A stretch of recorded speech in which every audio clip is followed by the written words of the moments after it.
Ora është 19 mirëmbrëma, ky është edicioni qendror i lajmeve në televizionin kombëtar Vizion Plus, edhe titujt kryesor për sonte e mërkur 12 shkurt. Operacioni Forca e Ligjit kërkon verifikimin e pronave të Dritan Dajtit. Vrasësi i 4 policëve duhet të justifikojë pasuritë në Shënjestër edhe Xhevdet Troplini në Durrës. Rama paralajmëron goditjen e fortë të prokurorëve dhe gjyqtarëve të korruptuar, por Basha thotë se KÇK e vërtet në Shqipëri është vetë qeveria. Komiteti i rindërtimit vendos nisjen e punimeve në Lajme, Thuman dhe Shijak. Përcaktohen modelet e shtëpive të reja me element antisizmik.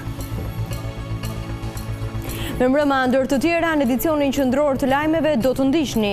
Partia Demokratike dorëzon 3 propozime për reformën, kërkon hetimin e krimit elektoral nga SPAK dhe qeveri kujdestare, refuzojnë socialistët. Shefi i diplomacisë turke Çavuşoglu kërkon në Tiranë kthimin e Gülenizve, organizata FETÖ kërcënim serioz për sigurinë e Shqipërisë. Gripi dhe virozat e tjera të stinës mbushin plot urgjencat në gjithë vendin, mjekët u bëjnë apel prindërve të mos i neglizhojnë simptomat.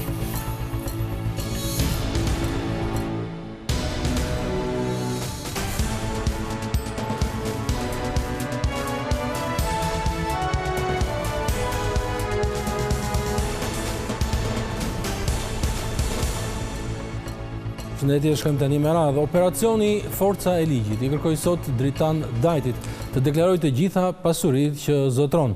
Dajti është personi i dënuar për vrasjen e 4 policëve ngjarje vitit 2009. Ai tashmë duhet të justifikojë pronat brenda 2 ditëve. Forca e Ligjit vuri në Shënjestër edhe Xhevdet Troplini në Durrës, i dënuar më parë për trafik droge. Dritan Dajti është emri i radhës nga bota e krimit organizuar që vihet në Shënjestrën e operacionit Forca e Ligjit. Sot, i dënuari për vrasjen e 4 policëve, si dhe për disa vepra të tjera penale, mori kërkesën për të treguar dhe justifikuar brenda 48 orëve të gjitha pasuritë që zotron. E njëjta kërkesë ju bë edhe Xhevdet Troplinit në Durrës. D. Me banim në Tiranë, i dënuar për veprat penale. Vrasja në rrethana të tjera cilësuese. Mbajtja pa leje e armëve luftarake, falsifikimi i dokumentave, falsifikimi i vulave, stampave ose i formularve dhe mbajtja pa të drejtë e uniformës. GT, me banim në Durrës, i dënuar për trafikim të lëndëve narkotike. Përgjigje do t'i dërgojnë strukturës së posaçme antikorrupsione, e cila do të vendosë më pas nëse do të ketë thellim të hetimeve. Dritan Dajti aktualisht vuan dënimin me burg për vrasjen e punonjësve të policisë. Por policia ka patur dyshime se ai ka mbajtur kontakte me persona me precedent penal në Tiranë. Një ditë më parë, operacioni Forca e Ligjit kërkoi pasuritë e 2 emrave më të njohur të botës së krimit, Emiliano Shullazit dhe Gjergj Sukalit. Deri tani operacioni Forca e Ligjit ka dorëzuar 13 emra në SPAK për hetim të pasurive të personave të lidhur me krimin, dhe të gjitha rastet po verifikohen nga prokurorët. Sipas burimeve nga SPAK, nuk përjashtohet mundësia që një pjesë e tyre të rikthehen policisë së shtetit për plotësime të mëtejshme. Në gjykatën e korrupsionit dhe krimit të organizuar nuk kanë mbritur asnjë kërkesë nga SPAK, por burime nga gjykata thanë se janë përgatitur listat për masat urgjente parandaluese për sekuestrimin e pronave që nuk justifikohen, të cilat pritet të dorëzohen së shpejti. Ndërkohë SPAK ka edhe 6 ditë kohë për dorëzimin e kërkesës së parë. Kryeministri Rama bëri të qartë në parlament se vetingu nuk mjafton dhe se ligji anti-KÇK do të godas forte edhe gjyqtarët dhe prokurorët e korruptuar, ndërsa sipas Ramës aksionet e policisë synojnë ta zhveshin krimin organizuar nga pasuritë dhe riciklimi i milionave. Janë 7 ligje që do ndryshojnë për të luftuar krimin organizuar e korrupsionin sistemin e drejtësisë si pjesë e paketës anti-KÇK. Për të mbrojtur këtë aksion, në foltoren e parlamentit është ngritur shefi qeverisë Edi Rama, i cili ka folur për një ofensiv kundër krimit organizuar. I pari projekt ligj që miraton parlamenti është ai që parashikon masat e ashpra ndaj çdo gjyqtari e prokurori që shkel ligjin, duke vendosur një afat 3 ditor për pezullimin e tyre nga detyra e hetimin e plot për çdo shkelje. Këta që mendojnë se duke pritur në radhë deri kur t'ju vi vetingu, do kapin çat kapin, do t'ju bëhet më keq se vetingu në momentin kur kap çat kapësh do të materializohet me një vendim, që do të thotë me njëherë verifikimi figurës, me njëherë verifikimi pasurisë. Nuk mund të ketë më në këtë vend një lojë macja me miun, ku hajdutët vazhdojnë bërtasin, kapni hajdutin, ku kriminalet vazhdojnë bërtasin nëpërmjet medias dhe nëpërmjet politikës kapni kriminalet. 6 ligjet e tjera kanë të bëjnë direkt me pasurinë e krimit organizuar. Quaja në burg e këtyre njerëzve është njësoj si quarja për studime pas universitarja shtetit profesorëve. Kështu që burgu për këta nuk mjafton. Këta duhen zhveshur nga pasuria e palishme. Dhe operacioni do të bëj pikërisht këtë. Sipas kryeministrit deri më tani aksioni i policisë është një sukses, por Rama ka artikuluar akuzat forta, jo vetëm ndaj kundërshtarëve politik. E kemi tronditur krimin organizuar në palc me ofensivën e operacionit Forca e Ligjit.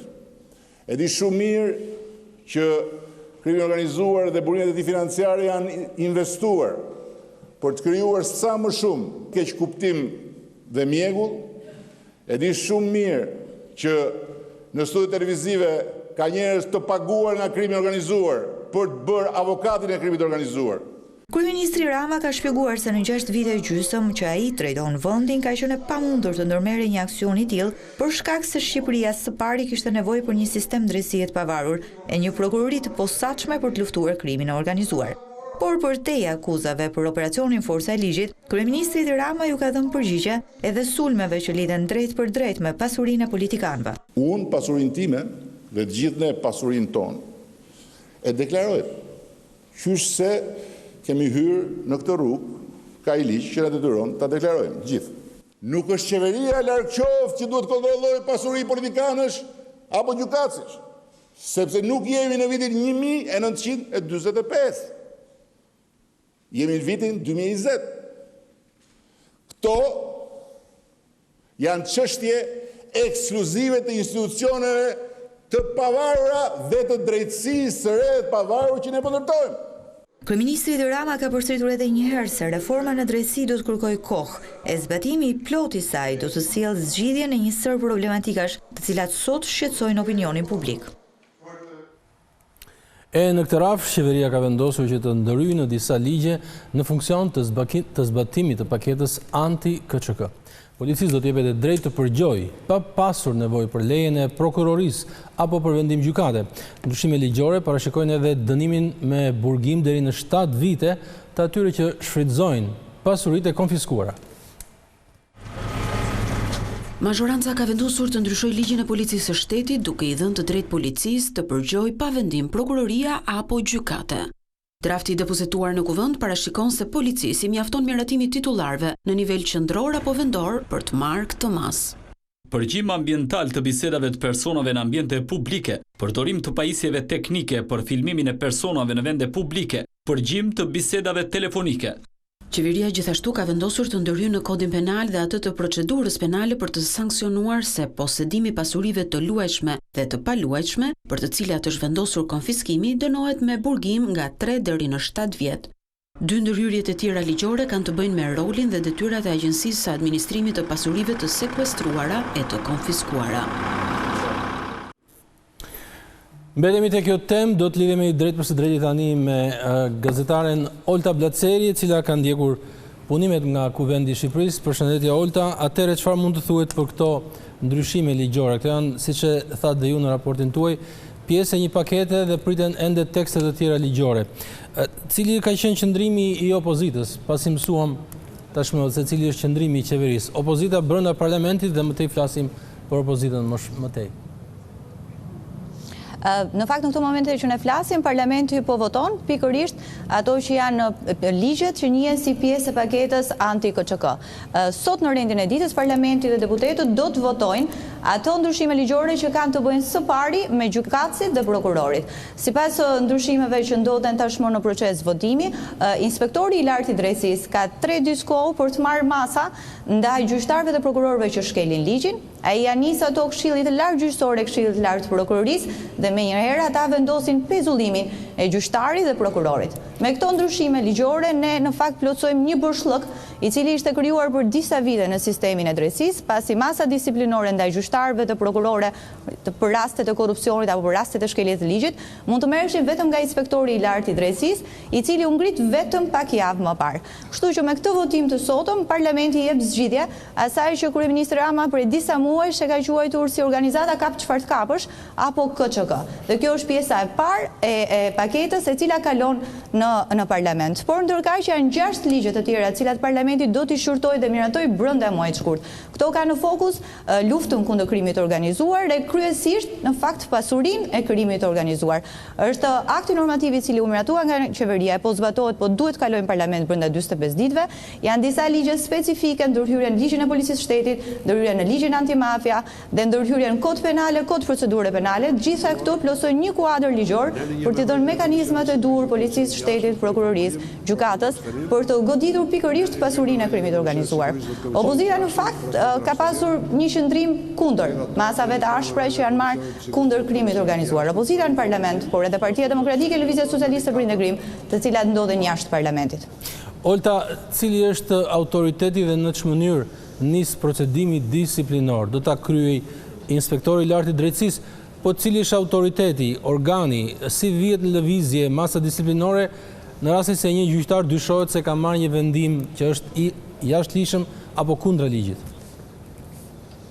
Atëherë inspektori i lartë i drejtësisë në kuadër të reformës drejtësi, në kuadër ndryshimeve kushtetuese të miratuara në vitin 2016, është autoriteti vetëm i cili nis procedimin disiplinor për gjyqtarët dhe prokurorët. Ai mund ta marrë iniciativën kryesisht apo mbas çdo denoncimi. Edhe ai duhet i bëjë gjitha veprimet hetimore brenda 3 ditëve. Vendimin përfundimtar e marrin Këshilli i Lartë i Prokurorisë në rastin e prokurorëve, Këshilli i Lartë gjyqëtor në rastin e gjyqtarëve. Dhe ata kanë sërish vetëm 3 ditë kohë për të dhënë një masë pezullimi fillimisht për gjyqtarin e prokurorin. Sipas mazhorancës, kjo i jep zgjidhje gjithë situatës së bërshllëkut të krijuar në lidhje me masat që duhen marrë ndaj gjyqtarëve dhe prokurorëve, veçanërisht ndaj atyre magjistratëve të cilët e dinë tashmë që nuk e kalojnë dot vettingun e derisa t'ju vi rada për të përballur me Komisionin e Pavarur të Kualifikimit e Komisionin e Posaçëm të Apelimit, por shfrytëzojnë për dhënë vendime të padrejta. Olta, cilat janë masat ose momentet më sensitive të kësaj pakete që po ligjore që po miratohet në parlament? Cilat janë ato që do të shkaktonin debata për kundërshti apo droje se jemi në kufijtë e shkeljes së të drejtave të njeriut? Në fakt, debatet më të mëdha kanë qenë në lidhje me ndryshimet ligjore që kanë të bëjnë me luftën kundër krimit të organizuar e pasuritë e tyre. Opozita ka ngritur disa dilema. Së pari në lidhje me aktin normativ të qeverisë, kompetencat e shtuara që i jepen drejtorit përgjithshëm të policisë së shtetit. Ai ka drejt sekuestrojë asete, ai ka drejt kufizojë lëvizjen e lirë të njerëzve dhe sipas opozitës duhet të ketë gjithmonë garanci të prokurorisë së gjykatës kur ti kufizon ose kur shteti kufizon të drejtat e njeriut, siç janë të drejta e lëvizjes, e drejta e pronës, e drejta të bërit biznes. Fakti që gjithë pesha i ka rënë drejtorit përgjithshëm të policisë e prokuroria e gjykata janë spostuar për opozitën e bën hapësirën e abuzimit shumë të madhe. Një tjetër shqetësim i opozitës ka sërish në lidhje me kompetencat e policisë së shtetit. Janë dhënë policisë kompetenca për të bërë përgjime ambientale, përgjime telefonike, filmime, edhe këto pa lejen e prokurorisë e gjykatës. Sipas opozitës, garancia e shtetit së drejtës është tek prokuroria e tek gjykata, tek sistemi i drejtësisë. Nuk mund të jetë tek policia, e cila sipas opozitës është në fakt një pjesë e qeverisë. Faleminderit Olta për raportimin drejt për së drejti nga parlamenti, ishte Olta Blaceri. Ecim tek. Lideri demokrat Lulzim Basha tha sot se KÇK-ja e vërtet në Shqipëri është qeveria e Edi Ramës. Pas takimit me ambasadorin e BE-s në Tiranë Luigi Soreka, Basha ju rikthye kërkesës për zgjedhje të parakohshme që sipas tij janë vetëm zgjidhje për krizën politike. Për opozitën ka vetëm një organizat me emrin Kap çfarë të kapësh dhe kjo është qeveria. Pas një takimi me ambasadorin e Bashkimit Evropian Luigi Soreka, lideri i opozitës Lulzim Basha ka deklaruar se kriza politike është shkaktuar nga mentaliteti i KÇK e zgjedhjet e parakohshme janë vetëm rrugë për të dalë nga kriza. Kjo është rruga vetëm për të ndalur krizën politike, për të ndalur gremisjen e vendit, për të dhënë shqiptarëve mundësinë të zgjedhin qeverisin e tyre dhe një qeverisje që t'ju shërbej dhe t'ju ofrojë më shumë mundësi ekonomike, punësimi, që të rrinë, të ndërtojnë jetën e tyre këtu e jo të largohen. Gjithçka që po shohim sot në të vend, bjerrja e shpresës, kriza ekonomike është produkt i krizës politike, e cila në fakt emrin ja ka vënë vetë. i parë i qeverisë. Kriza politike është prodhuar pikërisht nga mentaliteti i KÇK-s, sepse KÇK-ja sot në Shqipëri është qeveria, është kryeministri dhe veglat e tij në pushtet. Basha përsëriti angazhimin e opozitës për të përmbyllur deri në mesin e muajit mars reformën zgjedhore. Ne po bëjmë çdo përpjekje dhe nga ana jonë nuk do të ketë asnjë pengesë, përkundrazi ka një angazhim total që reforma të përfundojë me 15 mars. Sigurisht nuk varet vetëm nga ne. Ka një pjesë të rëndësishme, po kaq të rëndësishme, madje më të rëndësishme ka dhe pala tjetër, e cila sot ka dhe pushtetin. Por kryetari i Partisë Demokratike ka theksuar se zgjidhja e plotë e krizës politike kërkon edhe një reformë të rrethë territoriale, një kërkesë e hershme e opozitës, kjo pasi ndarja aktuale është miratuar pa konsensusin e saj. Partia Demokratike i dorëzoi sot 3 rafte për reformën zgjedhore, të cilat synojnë sipas saj ndarjen e politikës nga krimi. Sipas Oerd Bylykbashit, krimet elektorale duhet të hetohen nga struktura e posaçme antikorrupsion. Partia Demokratike kërkon edhe qeveri kujdestare për procesin, por kjo është rrëzuar nga shumica. Partia Demokratike propozoi sot në tryezën e reformës zgjedhore 3 drafte që i shërbejnë qëllimit të ndarjes së politikës nga krimi. Por ajo që bie në sy është futja e konceptit të qeverisë kujdestare për procesin zgjedhor, një kërkesë e hershme kjo e opozitës.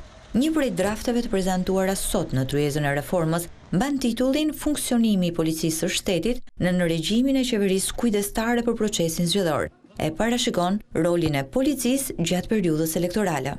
Janë 3 paketa në lidhje me atë që ne mendojmë që është instrumentet që do të ndajnë politikën nga krimi, do të godasin krimin zgjedhor, do të rrisin efikasitetin e goditjes krimit zgjedhor. Por propozimi i opozitës ka marrë të njëjtën përgjigje refuzuese nga majoranca.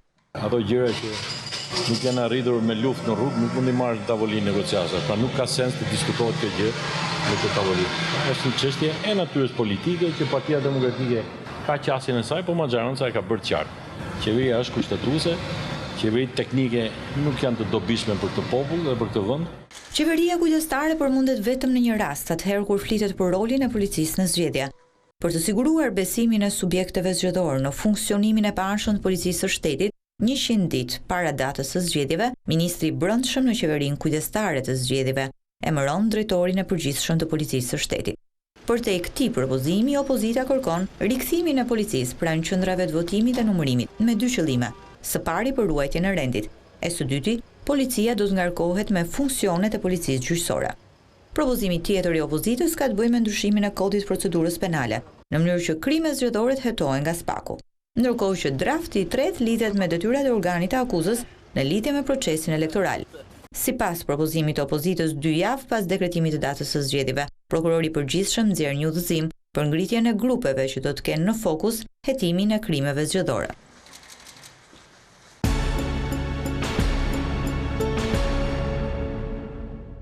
Lajme, Thumana dhe Shijaku do t'jenë 3 zonat e para nga ku do të nisë rindërtimi shtëpive të dëmtuara nga tërmeti 26 nëntorit.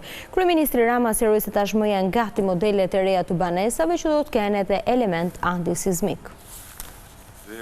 Kryeministri Edi Rama mblodhi mëngjesin e kësaj të mërkure Komitetin e Rindërtimit, ku u diskutua për nisjen e punimeve në banesat e dëmtuara nga tërmeti 26 nëntorit. Kreu i qeverisë bëri të ditur se ka përfunduar pjesa më e madhe e projekteve të rindërtimit. Kemi planet e avancuara të Laçit, të Thumanës dhe të Shijakut, që janë 3 zonat ku rindërtimi do të nisë më shpejt se sa në zonat e tjera. Kemi modelet të banesave individuale, që jemi gati që në ditët e ardhshme të dalim në procedurën e garës hapur ndërkombëtare për të ftuar kompanitë që do të ofrojnë suportin për shtëpitë individuale. Për sa i takon modelit të banesave, ministri i rindërtimit Arben Ahmetaj deklaroi se shtëpitë e reja do të kenë element antisizmik. Ka përfunduar procesin e marrjes së modeleve, zyrtarisht të modeleve. Këto do të jenë modelet me tipologji 1+1, 2+1, 3+1 në bazë të ligjit. Ahmetaj bëri dhe një bilans të gjithë situatës në zonat e prekura, ndërsa tha se deri më tani 14.000 qytetarë kanë aplikuar për rindërtimin. Jemi në nivel inspektimi 51.026 banesa, nuk do ndaloj shumë këtu, po duhet të theksoj që janë rreth 8.925 banesa të pabanueshme. Nga ana tjetër, kryeministri Rama u bëri apel të gjithë banorëve të prekur nga tërmeti që të bëjnë durim, pasi qeveria po bën maksimumin dhe se çdo ndërtesë e re do të jetë sipas standardeve europiane. Turqia e konsideron organizatën FETO një kërcënim serioz për sigurinë e Shqipërisë. Gjatë vizitës në Tiranë, ministri i Jashtëm Mevlut Çavuşoglu kërkoi kthimin e të gjithë gylenizëve që mund të jenë fshehur në vendin tonë. Shefi diplomacisë turke Mevlut Çavuşoglu i kërkon Tiranës zyrtare të kthejë të gjithë gylenistët që strehohen në Shqipëri. Kërkesa e ministrit të jashtëm vjen pas deportimit që u bë mësuesit Harun Çelik, i akuzuar nga Turqia si mbështet Mevlut Çavuşoglu e quajti praninë e gylenistëve një kërcënim për sigurinë e Shqipërisë. Kaç tane FETÖ'cü var? Rakamlar tam elimde yok. FETO nuk është e rrezikshme vetëm në Turqi, por edhe në vendet ku ajo ndodhet. Është një organizatë që kontrollohet nga shërbimet e disa vendeve. Nuk kam shifrat sakta se sa gylenistë ndodhen në Shqipëri, por ka me qindra që kemi kërkuar të kthehen. Ne nuk dëshirojmë që Shqipëria të jetë një port sigurie për FETO-n. Prania e saj është një kërcënim për sigurinë e Shqipërisë. E di që nuk është e lehtë, por e falenderojmë çfarë ka bërë deri tani. Për çështjen e gylenistëve, ministri në detyrë për Evropën dhe punët e jashtme Gent Sakaj nuk bëri asnjë koment. Deklarata e tij u përqendruar në nënshkrimin e dy marrëveshjeve mes Shqipërisë dhe Turqisë. Memorandumi i mirëkuptimit ndërmjet akademive diplomatike për shkëmbim të diplomatëve, deklaratën e përbashkët në luftën kundër krimit të organizuar, trafiqeve ilegale, ekstremizmit të dhunshëm e terrorizmit në përgjithësi. Kemi firmosur edhe marrëveshjen për njohjen e ndërsjellët dhe shkëmbimin e lejeve të drejtimit. Agjenda e takimeve të Mevlut Çavuşoglu vijoi me presidentin e Republikës Ilir Meta. Gjykata e posaçme kundër korrupsionit dhe krimit të organizuar rrëzoi kërkesën e bërë nga Arbër Çekaj për ndryshimin e masës së sigurisë me burg. Pak kohë më parë i pandehuri Arbër Çekaj kishte kërkuar dhe shkarkimin e prokurorit të çështjes Edvin Kondili me argumentin se ka manipuluar provat, por gjykata e rrëzoi edhe këtë kërkesë. Çekaj është ekstraduar nga Gjermania pasi akuzohet për trafikimin e 613 kg kokainë që u zbulua në magazinat e kompanisë së tij Arbri Garden në Maminas.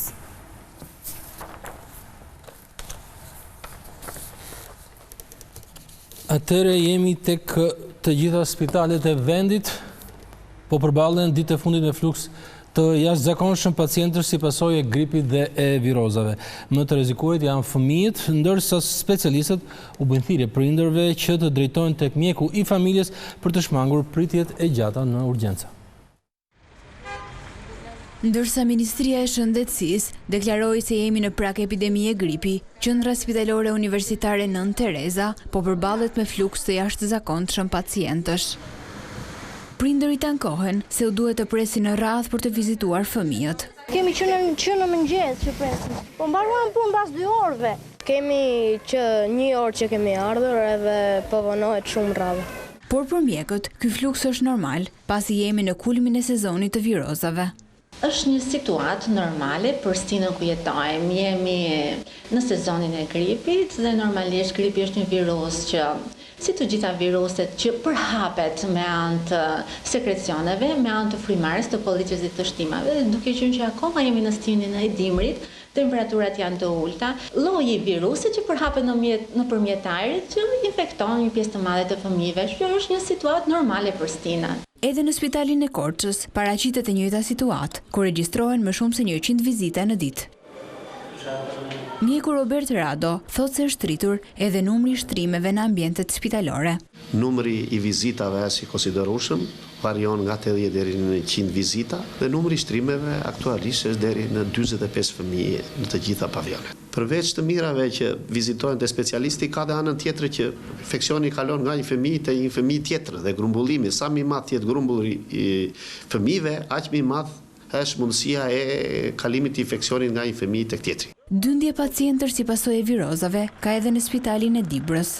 Ka shtim të rasteve me grip, pothuajse jemi në prag epidemie, ka gati 80 deri në 100 vizita gati çdo ditë. Si shërbim pediatrie kemi të gjitha kapacitetet nevojshme për të përballuar këtë situatë epidemiologjike, qoftë në personel, qoftë edhe në ambient edhe në medikamente. Specialistët u bëjnë thirrje prindërve të drejtohen tek mjeku i familjes sapo konstatojnë simptoma gripi tek të vegjëlit. Kjo për të evituar fluksin e urgjencë.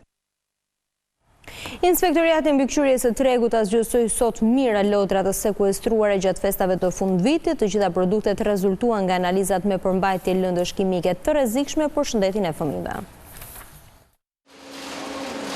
Mijëra lodra të rrezikshme për shëndetin e fëmijëve u zgjesuan sot nga Inspektoriati Shtetëror i Mbikëqyrjes së tregut.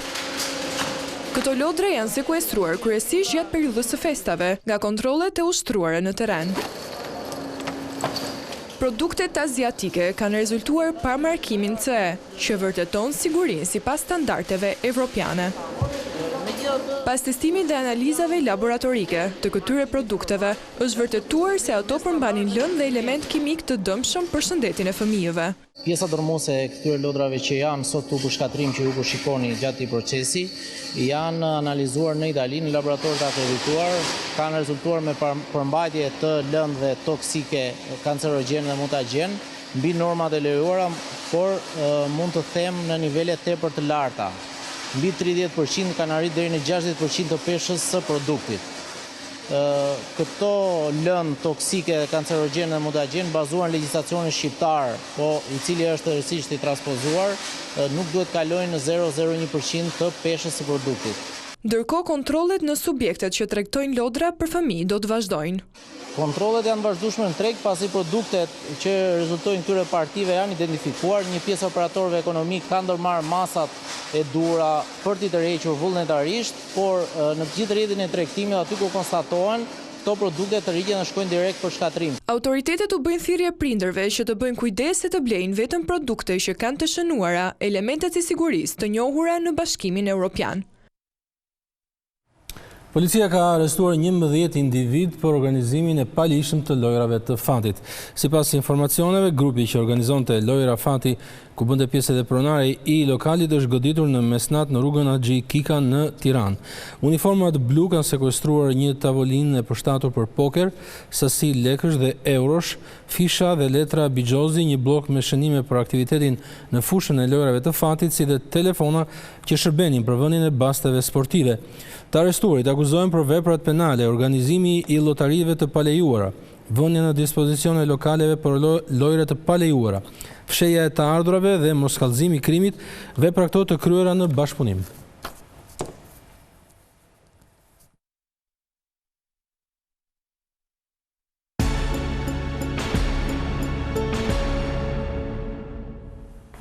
Albin Kurti ka ulur pagën vetes dhe ministrave të kabinetit duke rrëzuar kështu vendimin e paraardhësit të tij. Nuk ka vonuar reagimi Ramush Haradinajt në rrjetet sociale që ka quajtur kryeministrin mashtrues ordiner. Një nga vendimet e para të qeverisë së re në Kosovë ishte ulja e pagës së kryeministrit dhe anëtarëve të tjerë të kabinetit.